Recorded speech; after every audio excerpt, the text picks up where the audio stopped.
saudaraku. Pernahkah Anda bertanya-tanya, kenapa ada orang yang kerjanya terlihat santai, tapi rezekinya mengalir deras seperti air bah? Harta mereka berkah, hidupnya tenang, dan dihormati banyak orang. Sementara kita sudah berangkat pagi pulang petang, banting tulang memeras keringat, kaki jadi kepala, kepala jadi kaki. Tapi hasilnya segitu-gitu saja. Rasanya hidup ini sempit, sumpek, dan rezeki seolah mampet entah di mana. Apakah Tuhan tidak adil? Tentu tidak. Mungkin masalahnya bukan pada seberapa keras kita bekerja, tapi pada cahaya di dalam diri kita yang sedang redup. Kanjeng Sunan Kalijaga mewariskan satu falsafah agung yang menjadi kunci pembuka pintu langit. Beliau berkata, "Urip iku urup, hidup itu nyala, hidup itu harus memberi cahaya." Logikanya sangat sederhana, tapi menohok. Sebuah lampu yang menyala, terang menerangi ruangan, pasti akan terus diisi minyaknya oleh sang pemilik agar tidak mati. Tapi lampu yang rusak, gelap, dan tidak berguna, untuk apa diisi minyak? Ia pasti akan dibuang atau ditaruh di gudang. Jika Anda ingin minyak rezeki Anda terus ditambah oleh Allah, maka pastikan dulu diri Anda menyala dan bermanfaat buat orang lain. Lantas, bagaimana caranya menyalakan api kehidupan ini di zaman yang serba egois? Bagaimana mengubah hidup yang suram menjadi penuh keberkahan? Sebelum kita bedah rahasia warisan Wali Songo ini, mari kita luruskan niat bersama. Silakan tekan tombol subscribe sebagai tanda kita belajar bareng. Dan tuliskan satu kalimat afirmasi doa di kolom komentar. Bismillah, saya siap jadi orang bermanfaat. Semoga satu ketikan jari Anda ini dicatat malaikat sebagai niat baik yang akan menarik rezeki dari arah yang tidak disangka-sangka.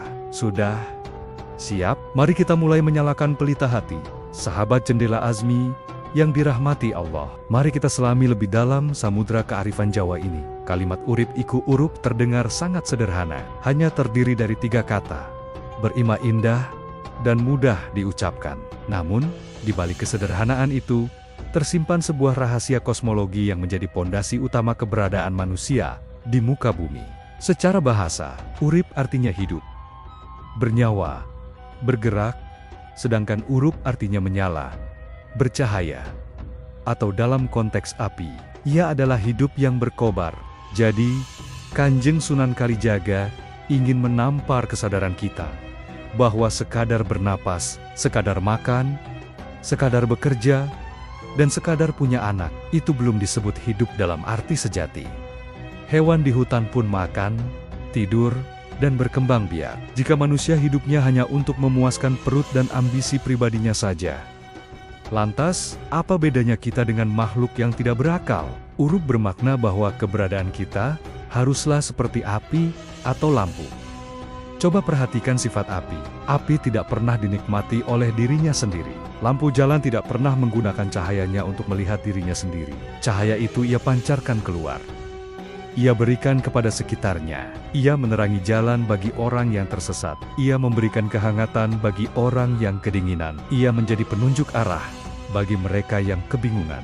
Inilah hakikat manusia sebagai khalifah fil ardah, pemimpin di bumi. Tugas kita bukan untuk menghisap saripati bumi, melainkan untuk memberi kemanfaatan bagi bumi. Rasulullah SAW pun menegaskan dalam haditsnya, Khairunas anfa'uhum lin, sebaik-baik manusia adalah yang paling bermanfaat bagi manusia lain. Bayangkan, jika Anda masuk ke sebuah ruangan yang gelap gulita, pasti rasanya sesak, takut, dan bingung. Anda pasti akan main kari-kari saklar lampu. Begitu lampu menyala, hati Anda menjadi tenang. Anda bisa melihat jalan, Anda bisa beraktivitas. Nah, pertanyaannya sekarang, apakah kehadiran Anda di tengah keluarga, di tempat kerja, atau di masyarakat, membawa terang seperti itu? Apakah ketika Anda datang, teman-teman Anda merasa tenang dan bahagia? Ataukah justru sebaliknya, Anda adalah pemadam cahaya, tipe manusia yang kalau datang justru membuat suasana jadi keruh, membuat orang lain emosi, menyebar fitnah, atau menjadi benalu yang menyusahkan orang lain? Sunan Kalijaga mengingatkan kita, jangan sampai kita menjadi sampah kehidupan. Hidup tapi mati, ada tapi tiada. Fisiknya ada, tapi keberadaannya tidak dirasakan manfaatnya sama sekali. Jika dia pergi pun, orang tidak merasa kehilangan. Urip iku urup adalah panggilan jiwa, bahwa sekecil apapun peran kita, entah kita seorang direktur, seorang petani, seorang guru, atau bahkan tukang sapu, kita punya potensi untuk menyala. Tukang sapu yang menyapu dengan ikhlas agar orang lain tidak terpeleset, dia sedang urup. Seorang ibu yang sabar mendidik anaknya agar jadi orang soleh, dia sedang urup. Filosofi ini mengajarkan kita untuk mengubah orientasi hidup. Dari mental aku dapat apa, menjadi mental aku bisa kasih apa, dari mental pengemis menjadi mental pemberi. Dan tahukah Anda, saudaraku, ketika kita sibuk memikirkan bagaimana cara menerangi orang lain, disitulah hukum alam mulai bekerja dengan cara yang ajaib. Alam semesta tidak akan membiarkan sumber cahaya itu mati sia-sia. Ada mekanisme rahasia Tuhan yang akan menjaga nyala api itu tetap berkobar. Mekanisme seperti apa itu? Dan apa hubungannya dengan derasnya rezeki yang akan kita terima? Sahabat Jendela Azmi, setelah kita menyadari bahwa tugas kita adalah menjadi lampu, sekarang mari kita bicara soal minyak. Banyak orang takut berbagi, takut bersedekah, atau takut menolong orang lain karena satu alasan klasik. Takut habis. Logika matematika manusia berkata, 5 dikurangi 1, sisanya tinggal ke 4, berkurang.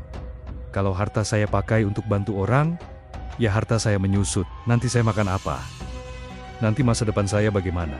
Tapi, tunggu dulu. Logika matematika manusia itu beda dengan logika matematika Tuhan. Dalam falsafah urip iku urup, berlaku sebuah hukum kekekalan energi spiritual yang sangat dahsyat.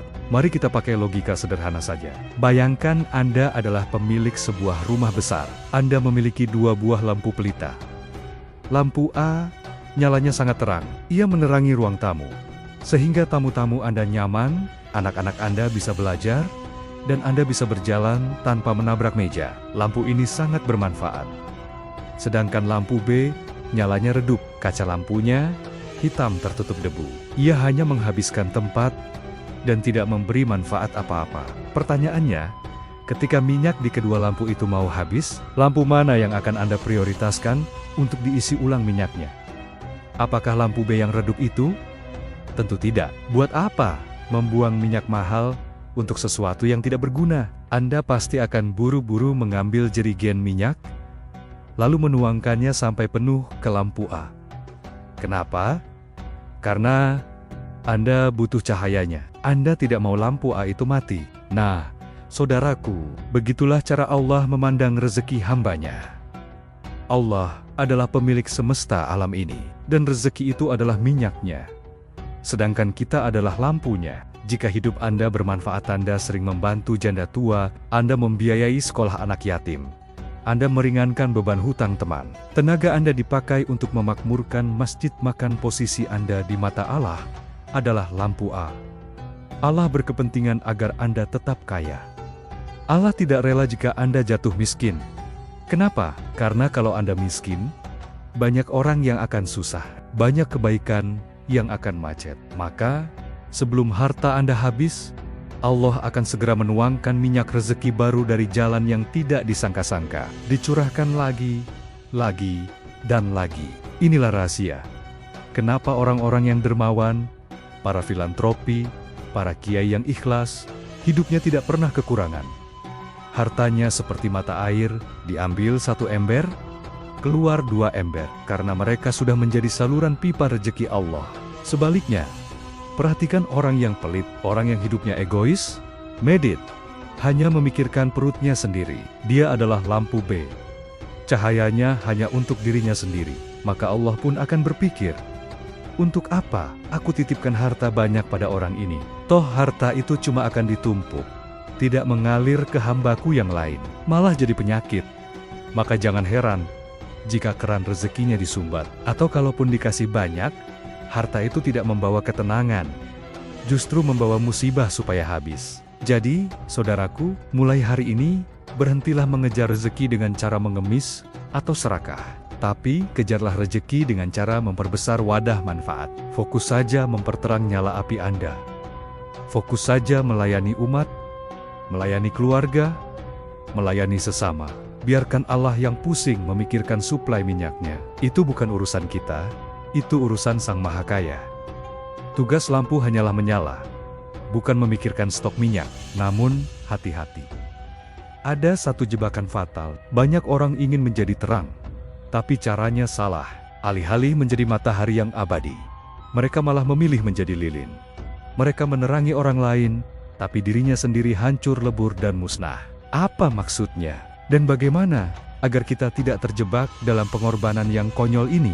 Sahabat Jendela Azmi, dalam perjalanan mengamalkan urup, banyak orang terpleset di lubang yang sama. Mereka berpikir bahwa menjadi orang bermanfaat itu artinya harus berkorban sampai hancur. Mereka memegang prinsip, biar aku yang sakit, asal orang lain bahagia. Biar aku yang habis, asal orang lain utuh. Terdengar heroik, terdengar mulia.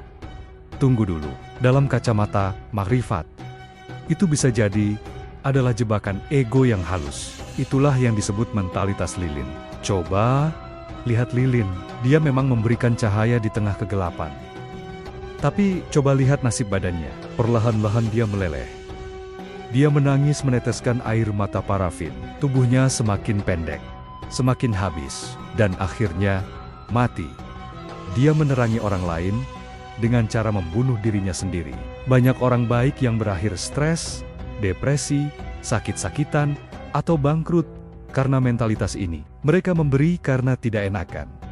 Mereka menolong karena haus pujian. Mereka berdakwah atau bekerja sosial, tapi menelantarkan anak istri di rumah. Ini bukan urup yang diajarkan Kanjeng Sunan. Ini namanya zalim pada diri sendiri. Ingat, tubuhmu punya hak, keluargamu punya hak, dan jiwamu punya hak untuk bahagia. Lalu, bagaimana cara urup yang benar? Jadilah seperti matahari, srengeng, lihatlah matahari. Setiap pagi, dia terbit menyinari seluruh dunia. Dia memberikan kehidupan pada tanaman, menguapkan air laut, memberikan vitamin D. Apakah matahari pernah berkurang sinarnya? Tidak. Apakah matahari menjadi kurus dan habis karena memberi cahaya? Tidak. Dia tetap gagah, tetap bulat utuh, dan tetap perkasa di angkasa. Apa rahasianya? Apa bedanya lilin dan matahari? Bedanya ada pada sumber energinya. Lilin menyala dengan membakar sumbunya sendiri. Energinya terbatas. Artinya, orang yang berbuat baik karena ingin dipuji manusia, ingin dianggap pahlawan, atau ingin balasan budi, dia sedang membakar sumbu emosinya sendiri.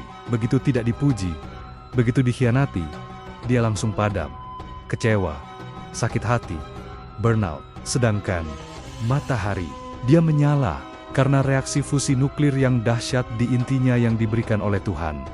Artinya, jadilah orang yang berbuat baik lillah karena Allah. Sambungkan kabel hati kita langsung ke gardu induk semesta, yaitu Allah Subhanahu wa Ta'ala. Ketika Anda memberi makan fakir miskin bukan karena kasihan, tapi karena Allah yang menyuruh, maka energi Anda tidak akan habis. Ketika Anda membantu teman, tapi teman itu malah membalas air susu dengan air tuba, Anda tidak akan sakit hati.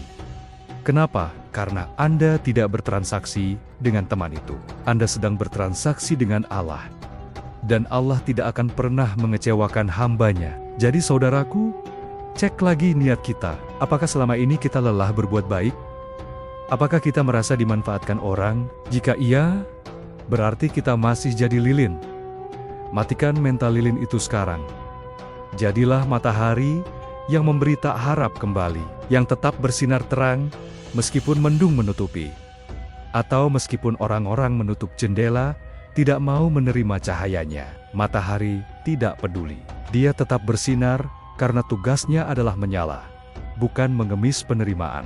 Namun, ada kalanya kita sudah ingin menjadi matahari, sudah ingin ikhlas. Tapi rasanya, kok berat? Rezeki tetap seret, hati tetap gelisah. Mungkin masalahnya bukan pada niat luarnya, tapi pada kondisi sumbu di dalam hati kita yang kotor penuh kerak.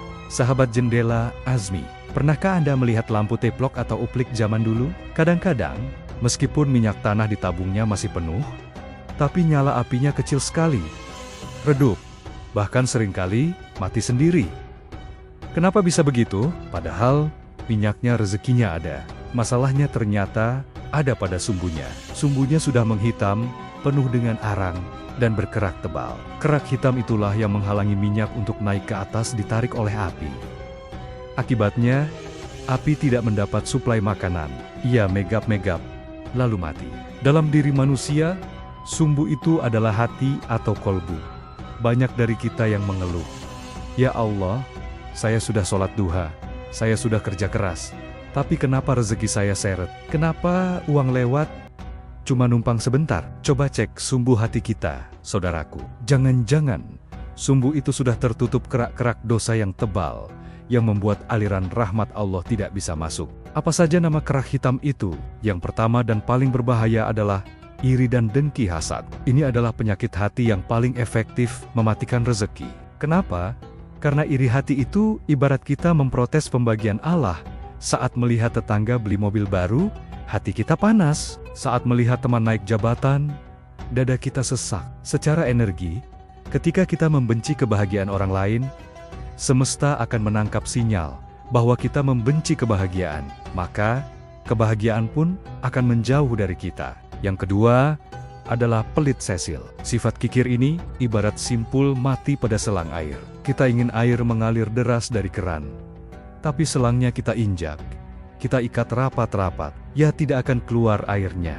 Orang pelit berpikir dia sedang berhemat, padahal dia sedang menyumbat aliran masuk rezekinya sendiri. Yang ketiga adalah sombong takabur. Merasa diri paling hebat, merasa sukses ini karena otak saya, bukan karena tolong Allah. Ingat, api tidak akan menyala tanpa minyak. Kita tidak akan sukses tanpa izin Allah. Kesombongan adalah kerak yang sangat keras, yang membuat hati menjadi batu. Jika sumbu hati kita penuh dengan kotoran-kotoran ini, maka nyala hidup kita tidak akan terang. Yang keluar bukan cahaya yang indah, melainkan asap hitam yang pekat. Aura kita jadi gelap, wajah kita jadi kusam tidak bercahaya. Orang lain yang dekat-dekot dengan kita, jadi batuk-batuk tidak nyaman.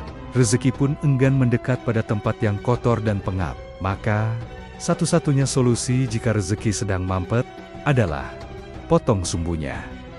Buang bagian yang hitam itu. Istighfar yang banyak. Lunturkan korok-korok iri dengki itu dengan air mata taubat. Bersihkan hati agar minyak rahmat Allah bisa kembali mengalir lancar sampai ke ujung nyala. Namun, mungkin ada di antara Anda yang bertanya, "Saya ingin sekali membersihkan hati dengan cara berbagi urup, tapi saya ini orang miskin. Saya tidak punya uang untuk disedekahkan. Apa yang bisa saya nyalakan kalau dompet saya kosong?" Jangan berkecil hati. Sunan Kalijaga mengajarkan bahwa minyak untuk menyala itu tidak harus berupa uang. Ada 3 jenis bahan bakar gratis yang bisa Anda gunakan untuk memancing rezeki besar. Sahabat Jendela Azmi, seringkali setan membisikkan keputusasaan di telinga kita.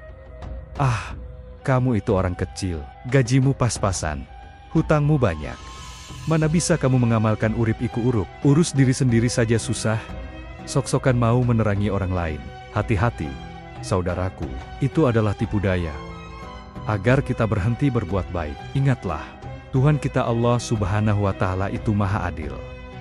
Konsep sedekah atau berbagi dalam Islam dan falsafah Jawa itu tidak melulu soal 1 rupiah. Jika urup hanya bisa dilakukan oleh orang kaya, maka orang miskin tidak punya kesempatan masuk surga dong? Tentu tidak begitu.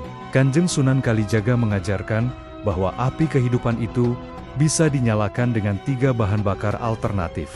Jika tidak punya harta, gunakanlah tenaga, ilmu, atau rasa. Yang pertama, urup tenaga sumbangsih tenaga. Allah memberi kita tangan yang kuat, kaki yang kokoh, dan punggung yang tegak. Itu adalah modal besar. Lihat tetangga sedang perbaiki pagar, bantu angkat barangnya. Lihat ada paku atau batu di tengah jalan, singkirkan agar orang tidak celaka. Lihat masjid kotor, ambil sapu, bersihkan halamannya. Itu semua adalah cahaya. Keringat yang menetes karena membantu orang lain, nilainya sama beratnya dengan uang jutaan rupiah di mata Allah. Yang kedua, urup ilmu sumbangsih wawasan. Jangan berpikir ilmu itu harus gelar sarjana atau jadi kiai. Anda bisa masak sambal yang enak, ajarkan resepnya ke tetangga, biar suaminya senang. Anda bisa membaca Al-Quran walau cuma ikra, ajarkan anak kecil huruf alif bata, Anda tahu jalan tikus untuk menghindari macet? Beritahu teman yang sedang buru-buru. Ilmu sekecil apapun, jika diajarkan dan dipakai orang, ia menjadi amal jariah. Pahalanya mengalir terus, meskipun kita sedang tidur pulas. Yang ketiga, urup rasa sumbangsih perasaan. Nah, ini adalah tingkatan urup yang paling mudah, tapi sering kita remehkan. Jika uang tak punya, tenaga sedang sakit, ilmu pun pas-pasan, maka berikanlah kebahagiaan hati bagi orang lain. Nabi bersabda, senyummu di hadapan saudaramu adalah sedekah. Jadilah orang yang ramah, sapa tetangga dengan wajah ceria. Jadilah pendengar yang baik. Saat teman curhat masalah hidupnya, dengarkan dengan tulus. Jangan dipotong, jangan dihakimi. Seringkali orang hanya butuh didengar untuk merasa lega. Atau doakan orang lain secara diam-diam saat melihat pedagang tua yang dagangannya sepi. Doakan dalam hati, ya Allah, lariskanlah dagangan Bapak itu. Saudaraku, sapaan hangat, senyuman tulus, dan doa diam-diam. Itu adalah cahaya yang sangat terang di zaman yang dingin ini. Banyak orang kaya harta tapi miskin perhatian. Mereka butuh urup rasa dari kita. Jadi, mulai detik ini, haram hukumnya merasa tidak berguna. Selama jantung masih berdetak, Anda punya segudang cara untuk menyala. Jangan menunggu kaya baru bersedekah, tapi bersedekahlah dengan apa saja. Maka Allah akan membuatmu kaya. Nah, bicara soal strategi memberi, Kanjeng Sunan Kalijaga punya cara unik dalam menyebarkan cahayanya. Beliau tidak langsung ceramah dalil, tapi beliau menggunakan pendekatan perut dulu, baru hati. Strategi cerdas apa yang beliau pakai, dan bisa kita tiru dalam bisnis maupun pergaulan. Sahabat, Jendela Azmi, jika ada satu sosok wali songo yang paling sukses memenangkan hati masyarakat Jawa, tanpa menumpahkan setetes darah pun, dialah Kanjeng Sunan Kalijaga. Apa rahasianya? Apakah beliau menggunakan ilmu kanuragan yang sakti mandraguna? Bukan. Kuncinya ada pada penerapan filosofi urup yang sangat cerdas. Sunan Kalijaga paham betul psikologi manusia. Beliau memegang prinsip, wetinjo warek, atine padang. Perutnya kenyang, maka hatinya akan terang atau mudah menerima nasihat. Saat pertama kali masuk ke pelosok-pelosok desa yang masih menganut kepercayaan lama, Sunan Kalijaga tidak langsung naik mimbar dan berteriak, "Hei kalian sesat, masuklah Islam, sholatlah, kalau tidak nanti masuk neraka." Tidak, beliau tidak melakukan itu. Jika itu dilakukan, pasti beliau sudah diusir atau dilempari batu. Sebaliknya, Kanjeng Sunan datang dan menyalakan lampunya terlebih dahulu. Beliau membaur menjadi petani. Beliau melihat hasil panen rakyat sering gagal. Maka, beliau ajarkan teknologi irigasi yang lebih baik. Beliau ajarkan cara membajak sawah yang efektif. Beliau bantu rakyat agar ekonominya membaik, agar panennya melimpah, agar dapur mereka mengepul. Ketika perut rakyat sudah kenyang, ketika masalah hidup mereka terbantu oleh kehadiran Sunan Kalijaga, maka timbullah rasa cinta dan percaya trust. Rakyat pun bertanya-tanya, siapakah orang berbaju lurik ini? Mengapa dia begitu baik pada kita? Saat itulah Sunan Kalijaga masuk dengan lembut. Saya melakukan ini karena ajaran Gusti Allah dalam agama saya. Menolong sesama adalah ibadah. Akhirnya, berbondong-bondonglah masyarakat Jawa mengucapkan syahadat, bukan karena paksaan pedang, tapi karena terpikat oleh cahaya akhlak. Mereka membeli Islam karena mereka sudah merasakan manfaat dari pembawanya. Nah, saudaraku, strategi Kanjeng Sunan ini sangat relevan kita terapkan dalam mencari rezeki di zaman modern ini. Banyak orang gagal dalam bisnis atau karir karena mereka terlalu fokus meminta, bukan memberi. Pedagang yang gagal selalu berteriak, "Beli dong dagangan saya butuh uang." Karyawan yang gagal selalu menuntut, "Naikkan gaji saya sudah capek." Ini mental pengemis. Tirulah Sunan Kalijaga. Ubah strateginya. Jangan fokus mengejar uangnya, tapi fokuslah memberi solusi problem solving. Jika Anda pedagang, berpikirlah, bagaimana produk saya ini bisa membuat hidup pembeli lebih mudah. Jika Anda karyawan, berpikirlah, bagaimana saya bisa meringankan beban bos saya? Bagaimana saya bisa membuat perusahaan ini lebih maju? Rumusnya sederhana. Service first, money follows. Pelayanan dulu, uang akan mengikuti. Jika Anda sudah berhasil mengenyangkan kebutuhan orang lain, baik itu kebutuhan perut, kebutuhan solusi, atau kebutuhan emosi, maka orang tidak akan ragu-ragu mengeluarkan isi dompetnya untuk Anda. Bahkan, mereka akan menjadi pelanggan setia seumur hidup. Itulah dahsyatnya strategi Urup. Rezeki itu adalah residu ampas atau efek samping dari pelayanan yang tulus. Semakin besar manfaat yang Anda tebar, semakin deras arus rezeki yang balik menghantam Anda. Namun hati-hati, di tengah perjalanan kita menebar kebaikan, pasti ada ujiannya. Tidak semua orang suka melihat lampu kita menyala. Ada angin jahat yang mencoba meniup api kita agar mati. Bagaimana cara tetap menyala saat kita dizalimi atau dimanfaatkan orang lain? Sahabat, Jendela Azmi, menjadi orang baik saat situasi sedang aman, itu mudah. Semua orang bisa, tapi tetap menjadi baik saat kita dizalimi, dikhianati, atau difitnah. Itulah ujian yang sebenarnya bagi seorang pendekar kehidupan. Seringkali, saat kita berusaha mengamalkan urip iku urup, angin kencang datang menerpa. Kita sudah tulus membantu teman, teman itu malah menipu kita. Kita sudah ramah pada tetangga, dia malah menggunjing di belakang. Kita sudah kerja jujur di kantor, malah disingkirkan oleh rekan yang licik. Rasanya sakit pasti. Di saat itulah bisikan setan masuk. Sudahlah, percuma jadi orang baik. Orang baik cuma dimanfaatkan.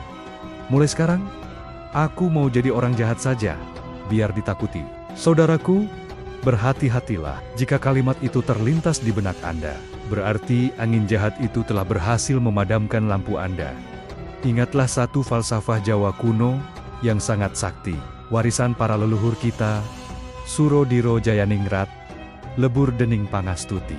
Artinya, segala sifat keras hati, angkara murka, picik, dan kekuasaan jahat, Suro Diro Jayaningrat hanya bisa hancur dan luluh lebur oleh kelembutan, kasih sayang, dan kebaikan budi Dening Pangastuti. Api tidak bisa dipadamkan dengan api. Kalau api dilawan api, yang terjadi adalah kebakaran besar. Semuanya hangus. Api hanya bisa diredam dengan air. Kejahatan tidak bisa dicuci dengan kejahatan. Darah tidak bisa dibersihkan dengan darah. Kejahatan hanya bisa dinetralkan dengan kebaikan yang konsisten. Ketika ada orang melempar batu hinaan atau jahat kepada Anda, jangan balas melempar batu. Kalau Anda balas melempar, apa bedanya Anda dengan dia? Berarti, level Anda sama rendahnya dengan dia. Jadilah seperti air. Dilempar batu sekeras apapun, air hanya akan beriak sebentar, lalu tenang kembali. Bahkan batu itu akan tenggelam dan hilang ditelan kelembutan air. Kanjeng Sunan mengajarkan, jangan biarkan perilaku buruk orang lain mengubah jati diri kita. Lampu jalan itu tetap menyala terang, meskipun dia diludahi, meskipun dia dilempari lumpur, atau meskipun ada anjing yang kencing di bawah tiangnya. Dia tidak peduli. Tugas dia adalah menyala. Perkara ada yang mengotori, itu urusan si pengotor dengan Tuhan, bukan urusan lampu. Jadi, tetaplah urup, tetaplah menyala. Justru, ketika kita tetap berbuat baik pada orang yang menyakiti kita, itu adalah balas dendam terbaik. Kenapa? Karena itu akan membuat musuh kita bingung dan malu sendiri. Hati batunya lama-lama akan retak oleh tetesan air kebaikan kita. Dan yang paling penting, saat kita bersabar menghadapi orang jahat, Allah sedang menyiapkan minyak kualitas tinggi untuk kita. Pahala sabar itu tanpa batas. Rezeki orang sabar itu unlimited. Namun, ada hal yang perlu kita waspadai. Terkadang, rezeki datang melimpah ruah, justru bukan karena Allah sayang, tapi karena Allah sedang menjebak kita. Kok bisa? Rezeki banyak, kok jebakan? Inilah yang disebut istidraj. Bagaimana membedakan mana rezeki berkah hasil urup, dan mana rezeki racun istidraj? Sahabat, Jendela Azmi, ada satu jebakan spiritual yang sangat halus, yang sering membuat manusia terlena dan lupa daratan. Banyak orang mengira, kalau bisnisnya lancar, omsetnya meledak, karirnya melesat naik terus, itu tandanya Allah ridho, itu tandanya dia orang soleh. Padahal, belum tentu. Dalam ilmu tasawuf, Limpahan rezeki itu ada dua jenis. Ada yang namanya rezeki berkah karunia, dan ada yang namanya istidraj, jebakan, atau umpan. Apa bedanya? Rezeki berkah itu ibarat air hujan yang menyuburkan tanaman. Ia turun karena rahmat, sifatnya adem, menenangkan, dan membawa manfaat. Meskipun jumlahnya sedikit, rasanya cukup. Uang 1 juta rupiah yang berkah, rasanya seperti 10 juta, bisa buat makan enak, badan sehat, anak-anak penurut, istri tidak banyak menuntut, tidur nyenyak, dan ibadah pun rasanya ringan. Hati terasa lapang jembar, tidak ada rasa khawatir berlebihan akan hari esok. Inilah buah dari urip iku uruk. Karena niatnya memberi, Allah balas dengan ketenangan. Sebaliknya, istidraj itu ibarat air laut. Kelihatannya airnya banyak, melimpah ruah sejauh mata memandang, tapi sifatnya asin dan panas. Semakin diminum, semakin haus, semakin diteguk, semakin merusak ginjal. Orang yang terkena istidraj, Allah biarkan dia sukses meskipun dia jarang sholat, suka maksiat, pelit, dan menzalimi orang lain. Allah mengulur talinya, dibiarkan dia naik tinggi, setinggi-tingginya. Supaya apa? Supaya nanti, ketika dijatuhkan, sakitnya hancur berkeping-keping. Ibarat peternak sapi yang ingin menyembelih sapinya. Sapi itu tidak disiksa, justru dimanja, dikasih rumput terbaik, dikasih vitamin, dibiarkan gemuk. Si sapi merasa disayang tuannya, padahal dia sedang digemukkan untuk disembelih di hari raya. Nauzubillah min zalik. Ciri-ciri harta istidraj itu banyak tapi panas. Uangnya miliaran, tapi rasanya kurang terus. Rumahnya megah bak istana, tapi di dalamnya isinya pertengkaran. Suami istri tidak saling tegur sapa. Mobilnya mewah, tapi sering keluar masuk bengkel atau kena musibah kecelakaan. Anak-anaknya dimanja fasilitas, tapi malah terjerumus narkoba atau pergaulan bebas. Dan yang paling parah, harta itu membuatnya malas beribadah dan semakin jauh dari Allah. Sahabatku, jangan silau dengan angka 0 di rekening bank. Jangan iri melihat tetangga yang kaya raya tapi sombong dan zalim. Jangan berkata, "Tuh lihat, dia jahat tapi kaya. Aku sholat terus kok miskin." Jangan, kasihanilah dia. Dia sedang menanggung beban batu panas di punggungnya. Lebih baik kita punya rezeki yang mengalir wajar, tapi ayem tentrem. Rezeki yang didapat dari jalan uruk bermanfaat, pasti akan pulang membawa teman-temannya keberkahan. Lantas, bagaimana cara mendeteksi diri kita sendiri? Apakah saat ini lampu uruk kita sudah menyala dengan benar? Apakah rezeki yang kita pegang saat ini adalah rezeki yang diridhoi semesta? Sahabat Jendela Azmi, setelah kita berusaha keras menyalakan api kebaikan, membersihkan hati dari sifat kikir dan dengki, serta menahan diri dari godaan istidraj, mungkin timbul pertanyaan di benak kita. Apakah usaha saya ini sudah berhasil? Apakah Allah sudah menerima nyala lampu kecil saya ini? Ketahuilah, saudaraku, Allah itu Maha Syukur Asy-Syakur. Dia sangat menghargai setiap usaha hambanya, dan Dia tidak akan membiarkan kita menunggu balasan hanya di akhirat saja. Seringkali Allah memberikan DP down payment atau tanda jadi berupa kenikmatan-kenikmatan halus di dunia ini. Jika Anda merasakan tanda-tanda berikut ini dalam hidup Anda, bersujudlah syukur. Itu artinya semesta sudah merespon urip Anda. Itu artinya minyak rezeki dari langit sedang dikucurkan deras ke arah Anda. Tanda pertama adalah hati yang lapang dan tenang jembar segarane. Dulu, masalah kecil saja membuat Anda stres, marah-marah, dan tidak bisa tidur. Tapi sekarang, menghadapi masalah besar sekalipun, hati rasanya ayem, tenang. Ada keyakinan kuat bahwa, ini cuma masalah dunia. Allah pasti bantu. Rasa cemas akan masa depan hilang. Rasa takut miskin lenyap. Inilah rezeki yang paling mahal. Ketenangan jiwa yang tidak bisa dibeli dengan uang triliunan rupiah. Tanda kedua adalah kemudahan dalam segala urusan. Pernahkah Anda merasa Siuliol alam semesta berkonspirasi untuk membantu Anda? Mau berangkat kerja, jalanan lancar, mau mengurus berkas yang rumit, tiba-tiba ketemu petugas yang baik hati. Mau beli barang tapi uang kurang, tiba-tiba ada diskon, Atau ada teman yang mentraktir, pintu-pintu yang tadinya tertutup rapat tiba-tiba terbuka sendiri tanpa diketuk keras. Itulah yang disebut yasiru, kemudahan. Allah memuluskan jalan bagi hamba-Nya yang gemar memudahkan urusan orang lain. Tanda ketiga adalah datangnya pertolongan tak terduga, min haitsu la yahtasib. Ini adalah tanda yang paling ajaib. Saat Anda benar-benar kepepet, saat logika manusia sudah buntu, tiba-tiba datang solusi dari arah yang tidak masuk akal. Bukan dari gaji bulanan, bukan dari bisnis sampingan, tapi dari jalan tikus Allah. Mungkin teman lama yang tiba-tiba melunasi hutang, mungkin proyek dadakan, atau mungkin kesehatan yang tiba-tiba membaik. Padahal dokter sudah angkat tangan. Tanda keempat adalah wajah yang disukai banyak orang mahabbah. Orang-orang merasa nyaman di dekat Anda.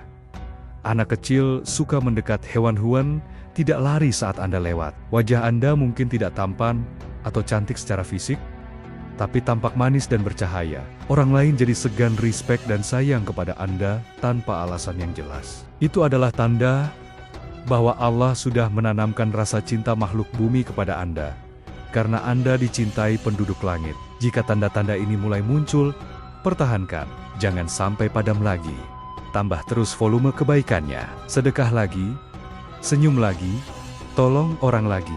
Anda sudah berada di jalur yang benar, on the track. Tapi, bagaimana jika belum merasakannya? Bagaimana jika hidup masih terasa gelap, sumpek, dan penuh masalah?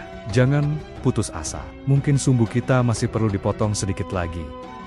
Mungkin niat kita masih perlu diluruskan lagi. Mari kita tutup kajian panjang ini dengan sebuah kesimpulan akhir dan doa munajat khusus untuk menyalakan kembali pelita hati kita yang sempat redup. Sahabat Jendela Azmi, alhamdulillah kita telah menuntaskan perjalanan menggali mutiara hikmah Kanjeng Sunan Kalijaga. Kini, bola ada di tangan Anda. Ilmu setinggi langit tidak akan mengubah nasib jika tidak diamalkan di bumi. Teori tentang lampu dan minyak tidak akan membuat ruangan terang jika kita tidak memetik saklarnya. Maka, mulai detik ini, saya mengajak Anda untuk membuat perjanjian baru dengan diri sendiri dan dengan Gusti Allah. Berjanjilah untuk berhenti mengeluh tentang sempitnya rezeki. Berhentilah menyalahkan keadaan, menyalahkan orang tua, atau menyalahkan pemerintah. Mulailah fokus pada apa yang bisa Anda nyalakan. Ingat rumusnya, jangan mengejar kupu-kupu rezeki, karena ia akan terbang lari. Tapi tanamlah bunga yang harum manfaat atau kebaikan. Maka kupu-kupu akan datang sendiri dan menetap di taman Anda. Jadilah manusia yang migunani tumreping lian, berguna bagi sesama. Sekecil apapun cahaya yang Anda punya, jangan disembunyikan. Dunia ini sedang gelap, saudaraku. Dunia butuh cahaya Anda. Keluarga Anda butuh senyum Anda. Tetangga Anda butuh sapaan Anda. Teman Anda butuh bantuan tenaga Anda. Dan sebagai penutup perjumpaan kita, mari kita tundukkan kepala sejenak, rendahkan hati, surrender rendahnya di hadapan Sang Pemilik Cahaya. Kita ketuk pintu langit dengan doa khusus ini. Rasakan setiap katanya meresap ke dalam sumbu hati kita. Nada suara melambat, lembut, dan penuh penghayatan. Bismillahirrohmanirrohim. Ya Allah, ya Rabbana, Zat yang Maha Kaya, lagi Maha Terpuji. Kami sadar, selama ini lampu hati kami sering redup. Sumbu kami kotor oleh debu kesombongan, iri hati, dan sifat kikir. Kami lebih sering meminta daripada memberi. Kami lebih sering menuntut daripada melayani. Ya Allah, hari ini kami berniat memperbaiki diri. Jadikanlah hidup kami yang sisa ini sebagai urup. Jadikanlah keberadaan kami bermanfaat bagi orang lain. Izinkan tangan ini menjadi perantara rezekimu untuk hamba-hambamu yang membutuhkan. Ya Allah, curahkanlah minyak rezeki yang halal dan berkah kepada kami. Bukan untuk kami tumpuk dengan sombong, tapi agar pelita kami tetap menyala, menerangi keluarga dan sesama. Jauhkan kami dari harta yang panas istidraj. Dekatkan kami pada harta yang membawa ketenangan. Robbana atina fid dunya hasanah wa fil akhirati hasanah wa qina adzabannar. Amin amin ya rabbal alamin. Terima kasih telah menemani perjalanan ruhani ini di Jendela Azmi. Semoga setelah video ini berakhir, cahaya di wajah dan hati Anda semakin terang benderang. Jangan lupa bagikan share video ini kepada orang-orang yang Anda cintai. agar nyala kebaikan ini tidak berhenti di Anda saja. Sampai jumpa di kajian selanjutnya. Rahayu, Rahayu, Rahayu. Wassalamualaikum warahmatullahi wabarakatuh.